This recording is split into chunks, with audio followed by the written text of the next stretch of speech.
देखिए जो टेंजेंट में अब तक हम लोगों ने पढ़ा है, at a given point x1, y1 slope form पढ़ा, कल आपने स्लोप का एप्लीकेशन कर लिया। आज हम खासकर पैरामेट्रिक फॉर्म का यूज़ करने चल रहे हैं। आपको पैरामेट्रिक फॉर्म का भी यूज़ आना चाहिए, उसको कहाँ पर कैसे अप्लाई करेंगे उसी पर बेस्ड हमने क्वेश्चन लिखा है। ये भी आईटी का पुराना क्वेश्चन है, 2001 या 2002, 2000 से 2004 के बीच का है,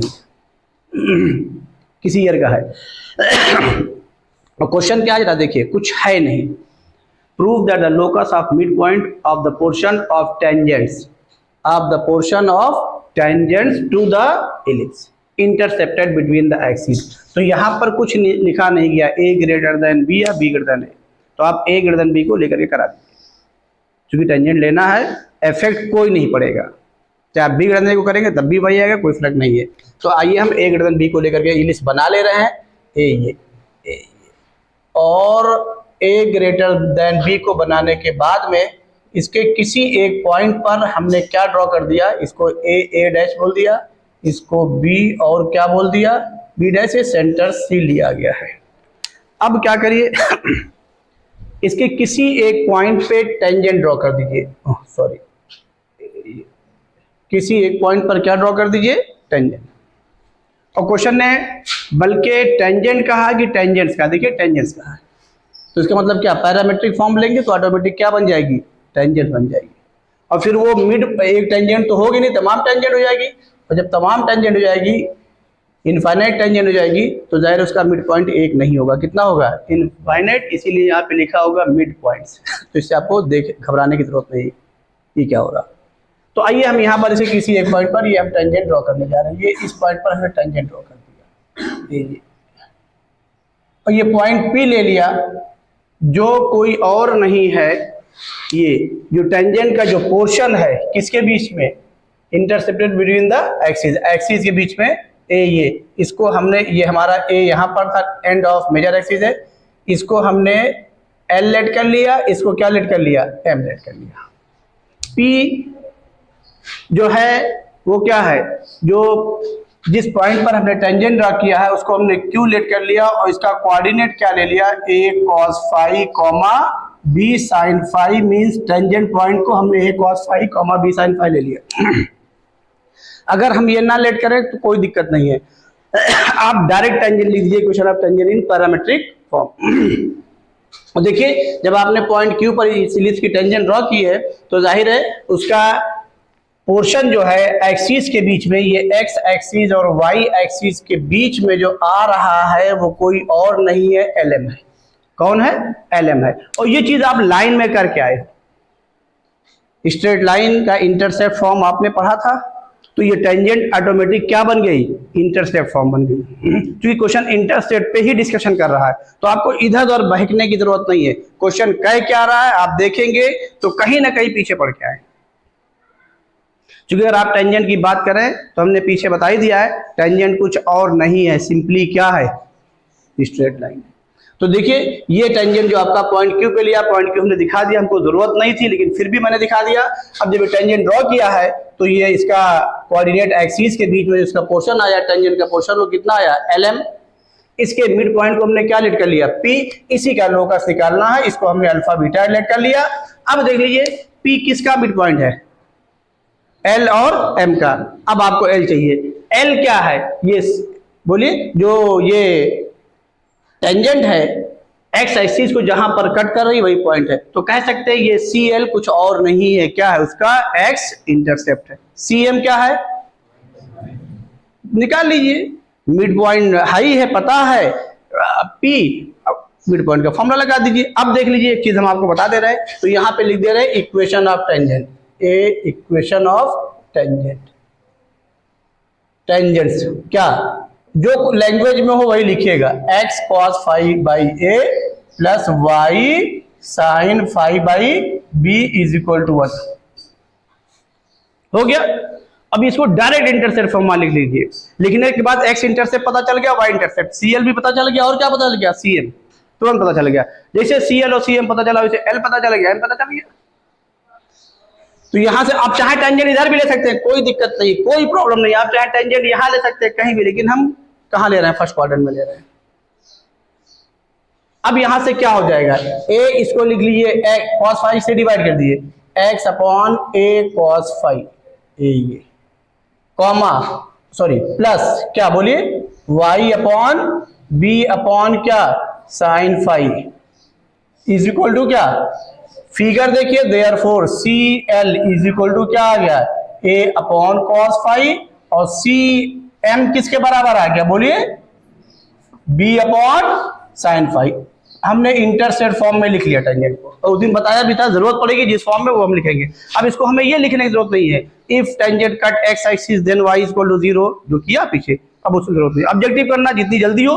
अब जब आपने ये कर लिया तो आप डायरेक्ट लिख सकते हैं, यहाँ पर एल का कोऑर्डिनेट क्या लिख सकते हैं, a बाई cos 5 0, यहाँ पर क्या लिख सकते हैं 0 b, डायरेक्ट कर सकते हैं। सब ये भी लिखने की जरूरत नहीं, जब आपको ऑब्जेक्टिव क्वेश्चन करना है तो आपका टाइम बहुत बचेगा। बात समझ में आ गई। अब देख लीजिए therefore L is equal to बोलो a बाई cos 5 0 और m इज इक्वल टू क्या 0 अब यहां पर आपके दिमाग में एक बात आनी चाहिए और बिल्कुल आनी चाहिए, जरूरी भी है। हम इसको a sec फाई नहीं लिख रहे हैं, इसको b cosec फाई नहीं लिख रहे। क्यों नहीं लिख रहे हैं, क्योंकि हमारा पैरामेट्रिक फॉर्म इलिप्स का क्या है कॉज और किसके साथ है। तो अब एक कॉन्सेप्ट और सुन लीजिए, जब भी हम इलिप्स के पैरामीट्रिक फॉर्म को यूज करेंगे और इसका पैरामीट्रिक फॉर्म किस ट्रिग्नोमेट्रिक फंक्शन के साथ है, कॉज और साइन के साथ, वेरिएबल क्या है फाई है, तो हमेशा ध्यान रखिएगा आपको सिर्फ और सिर्फ कॉज और साइन की वैल्यू निकालना। क्वेश्चन हिसाब से दिया ही जाएगा कि आपको कॉज और साइन की वैल्यू निकलती हुई नजर आएगी, हमेशा निकलती हुई नजर आएगी। और फिर वही आइडेंटिटी में यूज कर लीजिएगा, क्या cos square theta plus sine square theta is equal to 1। अगर इसके प्रूफ को देखिए तो आपको वही फॉर्म में प्रूफ भी दिया गया है। अगर 4x स्क्वायर वाई स्क्वायर से यहाँ पे डिवाइड कर दें तो ये क्या हो जाएगा बोलिए a अपॉन 2x का whole square, a upon 2x का होल स्क्वायर, ये क्या हो जाएगा बोलिए ये क्या हो जाएगा b स्क्वायर अपॉन 2y का whole square is equal to क्या, ये फॉर्म ही वही नजर आएगा, कुछ और नहीं नजर आएगा। तो ये जरूर ध्यान रखिएगा, और ये पीछे हमने आपको बताया भी है, फिर बता दे रहे हैं। तो यहां से क्या हो जाएगा देयरफॉर p क्या मिड पॉइंट है, तो अल्फा इज इक्वल टू क्या x1 प्लस x2 बाई 2, यानी क्या a अपॉन 2 cos 5। अब यहां से कुछ ना करिए, क्योंकि आपने क्या लेट किया है पैरामीट्रिक फॉर्म टेंजेंट का यूज किया है, तो इसका मतलब ही आपने इसका क्या यूज कर लिया पैरामीटर्स यूज कर लिया। अब एलिमिनेशन किसका चाहिए पैरामीटर्स का, फाई का। तो फाई का किसके साथ है कॉज और साइन के साथ, तो यहां से कॉज की वैल्यू निकालिए, अगले वाले से किसकी निकालिए, ये क्वेश्चन में निकलती हुई नजर आएगी, हमेशा दिमाग में रख लीजिएगा। क्वेश्चन दिया जाता है सॉल्व होने के लिए, ना कि ना सॉल्व होने के लिए। अब कितनी महारत के साथ क्वेश्चन सॉल्व कर रहे हैं ये आप पर डिपेंड करता है। तो यहां से cos 5 की वैल्यू क्या होगी जल्दी बोलिए, ये a बाई 2 अल्फा, और देखिए तो यहां पर वही आ रहा था क्या a स्क्वायर अपॉन 2x का a अपॉन 2x का होल स्क्वायर। जब लोकस लेंगे तो a square upon 4x square हो गया, वही a अपॉन 2x का होल स्क्वायर।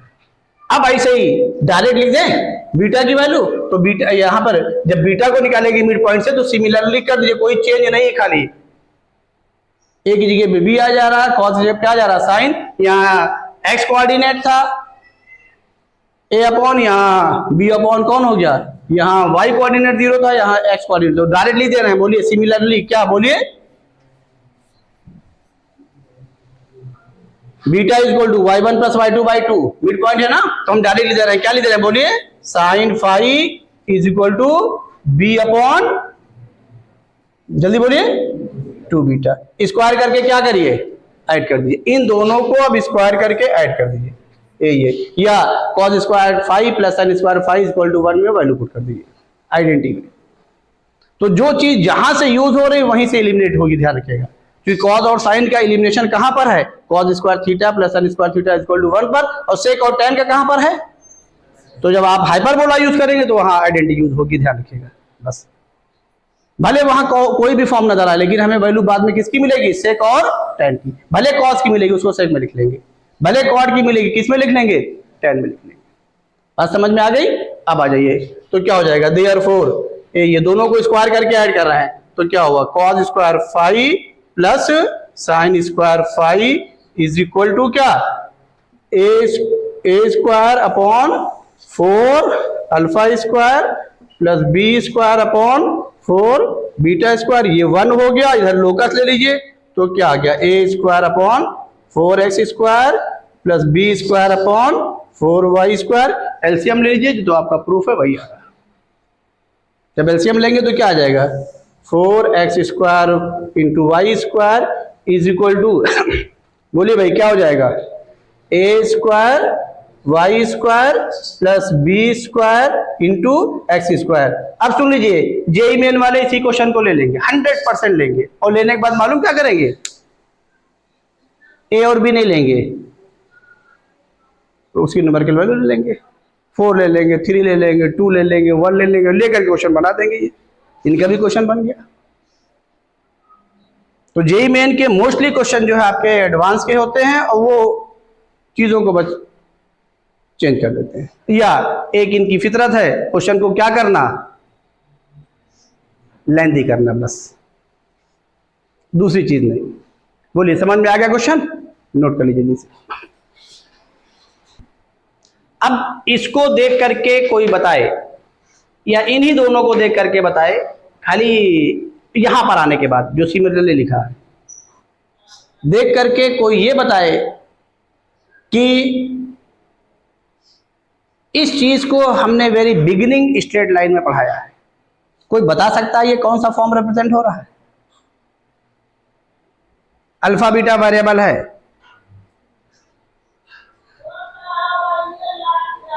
ये कंडीशन आने के बाद, ध्यान रखिएगा, ये कुछ और नहीं जो आपने पीछे स्ट्रेट लाइन में पढ़ा, एलिमिनेशन ऑफ क्या, पैरामीटर्स, वही है। वहां फर्क क्या है, वहां एक्स और वाई दिया होता था, यहां हमने अल्फा और बीटा लेट किया, हमने अल्फा और बीटा क्या किया है, लेट किया, भाई इतना ही फर्क है। और बाद में लोकस लिया, वहां एक्स और वाई डायरेक्ट लोकस के फॉर्म में होता था, खाली पैरामीटर्स को क्या करते थे, एलिमिनेट करते थे, वही है, कुछ और नहीं है। इसीलिए उसको पढ़ाया है कि अब एलिमिनेशन ऑफ पैरामीटर्स आपको आ जाए, कैसे एलिमिनेट होना है पैरामीटर्स को, नोट कर लीजिए। देखिए इसकी हमने नंबरिंग भी कर दी, पहले वाले को सॉल्व कर दिया, अब हम इसको सॉल्व करने जा रहे हैं एडवांस को। मेन हमारा पैरामीटर्स का यूज करना है। देखिए let X comma Y be any point on the parabola Y square equal to 4x। तो अब इसको सॉल्व करने जा रहे हैं, फिर उसके बाद जो आर्टिकल लिखा है उसको सॉल्व करेंगे, क्योंकि उसको हमें एज अ रिजल्ट यूज करना है। ये ले लिया, ये parabola Y square is equal to 4x ले लिया, और इस पर कोई पॉइंट x कॉमा वाई है। जाहिर एक्स वाई इसलिए है कि पैराबोला आपके एक्स वाई में है ही, तो यही एक्स वाई इसका क्या वेरिएबल है, तो एक्स वाई इसको क्या करेगा, हर जगह सेटिस्फाई करेगा, जहां आप चाहे वहां ले लें। अभी आगे लेंगे, let P be the point that divide the line segment from 0 0 to x comma Y. ये 0 0 इसका वर्टेक्स है, कोई और नहीं है, इसको हमने O बोल दिया, और यहाँ पर P को ले लिया, ये नहीं, P यहाँ पर नहीं है, x कॉमा वाई है, इसको हमने Q लेट कर लिया, x कॉमा वाई, ये इसके हिसाब से और इसको जो है एक लाइन सेगमेंट ले लिया है, और इसको कोई पॉइंट P किस रेशियो में डिवाइड कर रहा है, 1:3। और देखिए रेशियो हमेशा जरूर लेने में गलती मत करिएगा, divides from 0 0 to xy in the ratio, 0 0 से शुरू करिएगा। तो ये P हो गया, और किस रेशियो में डिवाइड कर रहा है, 1:3। अब इसी का लोकस निकालना है, तो इसको अल्फा बीटा लेट कर लिया, और वही कॉन्सेप्ट फिर लगाने जा रहे हैं। अब पहचानिए यहां पर, अभी आपने देखा, जब आपने पीछे वाले नोट्स क्वेश्चन देखिए, पलटिए जल्दी से पलटिए, जब वहां पर आपने वहां टेंजेंट था, क्यों भाई, तो आपने टेंजेंट यूज कर लिया, यहां पर लाइन सेगमेंट है, लाइन सेगमेंट यूज कर ले रहे हैं। चीजें कैसे बदल रही है आपको बदल देना है, हमारा मेन टारगेट है। वहां पर भी बीट पॉइंट को हमने अल्फा बीटा लेट किया है, लेट किया कि नहीं लेट किया है, यहां पर भी अल्फा बीटा लेट करें, लेकिन वहां यहां में फर्क क्या है, वहां पर एक ही पैरामीटर से, कौन, 5, जिससे आपने क्या किया, आइडेंटिटी के थ्रू यूज कर लिया, इलिमिनेट कर दिया, और यहां पर पैरामीटर अल्फा बीटा हमारा वेरिएबल हो गया। जैसे इंटरनल डिवीजन लगाने जाएंगे तो x कॉमा वाई कितने पैरामीटर्स हैं, कितने वेरिएबल हैं, 2, और इक्वेशन कितनी बनेगी, 2। अरे भाई इंटरनल डिवीजन में एक x कोऑर्डिनेट लिखेंगे, एक क्या लिखेंगे, तो जब लिखेंगे अल्फा बीटा के लिए तो इक्वेशन कितनी बनी, 2, और वहां पर इक्वेशन भी 2 बनी, कोई शक नहीं इसमें, एक अल्फा की वैल्यू निकली, क्या निकली थी, a/2 cos फाई, एक बीटा की वैल्यू निकली क्या।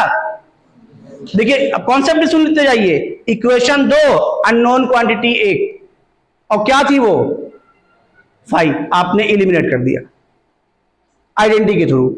यहां पर अगर हम इसको यूज कर देंगे, क्योंकि एडवांस क्वेश्चन है 2011 का है, तो ये थोड़ा थोड़ा ट्विस्ट जरूर करेंगे, आपकी नॉलेज लेंगे कि आप वाकई पढ़ के आए ढंग से कि नहीं पढ़ के आए हैं।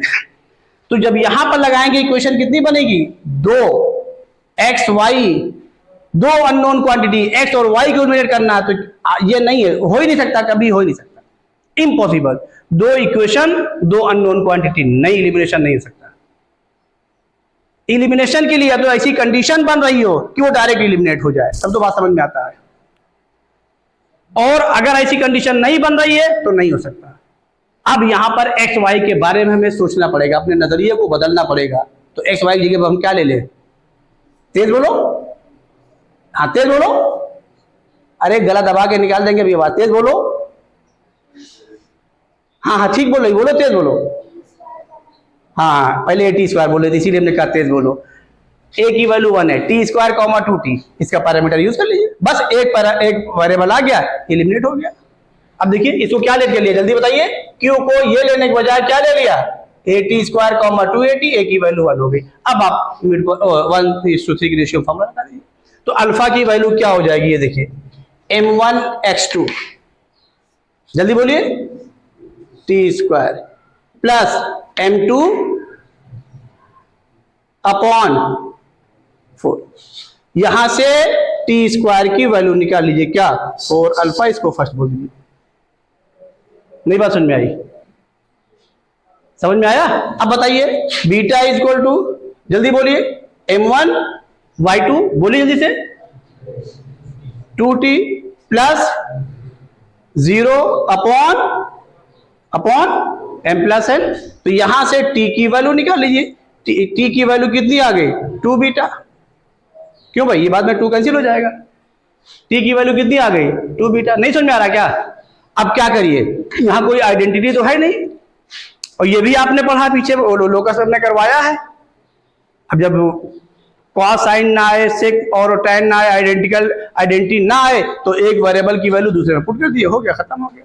तो क्या करें, ये t की वैल्यू यहां पुट कर दीजिए, पुट करें, जैसे पुट करेंगे क्या हो जाएगा, बोलिए 4 beta square is equal to 4 alpha, locus ले लीजिए, तो Y square is equal to क्या आ गया, एक्स, इसी में से कहीं ना कहीं कोई ऑप्शन होगा, Y square is equal to X, इसी ऑप्शन है, हो गया, खत्म हो गया।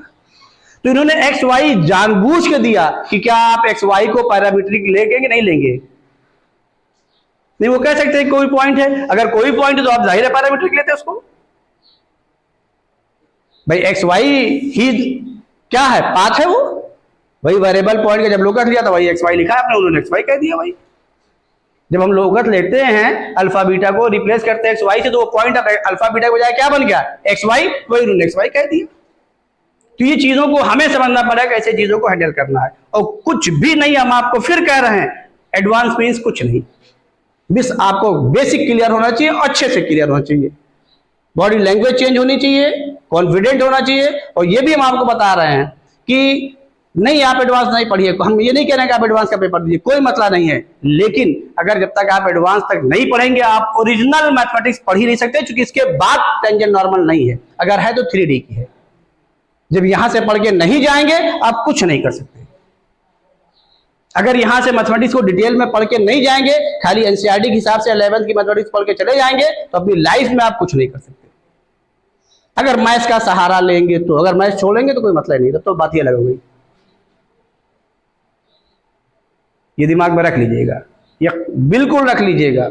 और मैथ्स पढ़ने का मतलब ये नहीं होता, मैथ्स पढ़ने का मतलब जो इसके ऑप्शंस बनाए जाते हैं, जो इसके क्वेश्चंस लिखे जाते हैं, तो आपकी बॉडी लैंग्वेज, कहीं भी आप हिस्ट्री का क्वेश्चन या ज्योग्राफी क्वेश्चन या जीएस का क्वेश्चन या इस तरीके के लिखेंगे तो वहां क्वेश्चन ट्विस्ट होता है, तो अगर ये सलाहियत नहीं है तो आप क्वेश्चन पहचान ही नहीं पाएंगे आंसर कैसे ट्विस्ट हो रहा है, फिर वहां आपकी टेंडेंसी रटने की हो जाती है। तो आजकल जो पेपर्स आ रहे हैं, चाहे आईएएस के हो चाहे पीसीएस के हो, वही उसी क्वेश्चन को ही, जीएस वगैरह क्वेश्चन को भी ट्विस्ट कर दिया जाता है कि आप उसमें कंफ्यूज हो जाए। जब तक आप कॉन्फिडेंट ना हो तब तक आप आंसर नहीं बता सकते, नोट कर लीजिए। तो देखिए पैरामीटर्स का यूज करना आ गया ना, इसमें कोई डाउट नहीं ना। अब चाहे वो टेंजेंट में यूज करने को, चाहे जैसे, आइए इसको सॉल्व करने चल रहा है, इसको हम आर्टिकल के फॉर्म में पढ़ रहे हैं, इसको एज बदल रखिएगा। To find the intersection of tangents at points T1 and T2 on the parabola y square is equal to 4ax। यानी मींस क्या, देखिए समझिए, ये इंटरेस्टिंग है, इसको एज अ रिजल्ट याद रखिएगा। ये इस पर 2 पॉइंट ले लिया, एक P बोल दिया, ये T1 है, और चूंकि हम T1 जो पैराबोला अगर हम लोगों ने पढ़ा था y square equal to 4ax, जो इसका पैरामीट्रिक पढ़ा था at स्क्वायर कॉमा 2at, तो मैंने आपको बताया भी था कि जो इसका वेरिएबल है उसके नाम पर भी इस पॉइंट को बोलते हैं। वेरिएबल क्या है, t है, तो उसी at स्क्वायर कॉमा 2at को पीछे बताया है क्या बोलते हैं, पॉइंट t। जैसे सेंट्रिक एंगल इलिप्स का है तो क्या बोलते हैं, बोलिए, a cos phi कॉमा b sin phi को क्या बोलते हैं, let ascending angle of an ellipse is phi. तो मीन्स वो पैरामेट्रिक हो गया, जो नाम से है उसी नाम से बोल देते हैं। अब यहाँ पर वेरिएबल टी बोल दे रहे हैं, अगर वहां पर एसेंडिंग एंगल ना बोलते तो चेंज होता ही ना, सर्कल में एंगल बोल देते हैं, एंगल तो ये भी है, लेकिन यहाँ पे थोड़ा चेंज आया, जैसे टॉपिक जब नई चीज पढ़ी जाती है नया चेंज आया, भाई इतना ही है, इसके अलावा कुछ नहीं है। अब आइए इसको ले लिया है T1 के हिसाब से at1 स्क्वायर कॉमा 2at1, और यहाँ पर पॉइंट Q ले लिया, और इसको क्या ले लिया, at2 स्क्वायर कॉमा 2at2, और दोनों पॉइंट पर टेंजेंट ड्रॉ कर दी हमने। और फिर ये ड्रॉ करने के बाद इसका इंटरसेक्शन आप इसको बोल दीजिए R, यही निकालने जा रहे हैं। लिखिए टेंजेंट, अरे टेंजेंट क्या है, अब इंटरसेक्शन टेंजेंट के बजाय लाइन का है बस, अरे लाइन कंडीशन नहीं पढ़ा भाई है, अब यहाँ टेंजेंट कंडीशन हम बोलेंगे, tangent at P, tangent at P क्या हो जाएगा, बोलिए, T1y is equal to x plus at1 square, इसको फर्स्ट बोल दीजिए, यही तो Ty is equal to x plus at square. Tangent at Q क्या हो जाएगा, जल्दी बोलिए, T2y is equal to x plus at2 square. अब एलिमिनेट कर दीजिए, फर्स्ट में से सेकंड को क्या करिए, माइनस कर दीजिए, बाई फर्स्ट माइनस सेकंड क्या हो जाएगा, जल्दी बोलिए, y कॉमन हो गया, अंदर क्या आ गया, T1 minus T2, x cancel हो गया, a कॉमन हो गया, अंदर क्या आ गया, T1 square minus T2 square, a square minus b square का फैक्टर कर दीजिए, तो क्या लिखते बोलिए, T1 प्लस T2 और इंटू T1 माइनस T2, ये T1 माइनस T2 क्या हुआ, यहां से कैंसिल हो गया। क्यों, T1 माइनस T2 कॉमन नहीं ले रहे हैं, अगर कॉमन लेंगे तो T1 इज इक्वल टू क्या आ जाएगा, T2, फिर ये टेंजेंट रहे, ये दो टेंजेंट होगी नहीं, इंटरसेक्शन होगा नहीं, दोनों कोइंसाइड कर जाएंगे, इसलिए कॉमन नहीं लिया। कहाँ भाई कॉमन नहीं लिया, अरे एक तरफ लाके कॉमन लेते T1 माइनस, तो कहाँ पर कॉमन लेंगे कहाँ पे नहीं लेंगे हम आपको पीछे बताते हुए चले आ रहे हैं, यहाँ पर भी बता रहे हैं। नहीं आपकी आदत बनी रहे कैंसिल करने की, कैंसिल करते चले जाइए, बदल आपने आंसर में वैल्यू ही कैंसिल कर दी, ये जरूर ध्यान रखिएगा। तो y की वैल्यू क्या आ गई, therefore y is equal to क्या आ गया, a into T1 plus T2। अब ये वैल्यू किसी एक में पुट कर दीजिए, x निकल आएगा, ये इसी में पुट कर दे रहे हैं बाई फर्स्ट, तो क्या हो जाएगा, T1 इंटू a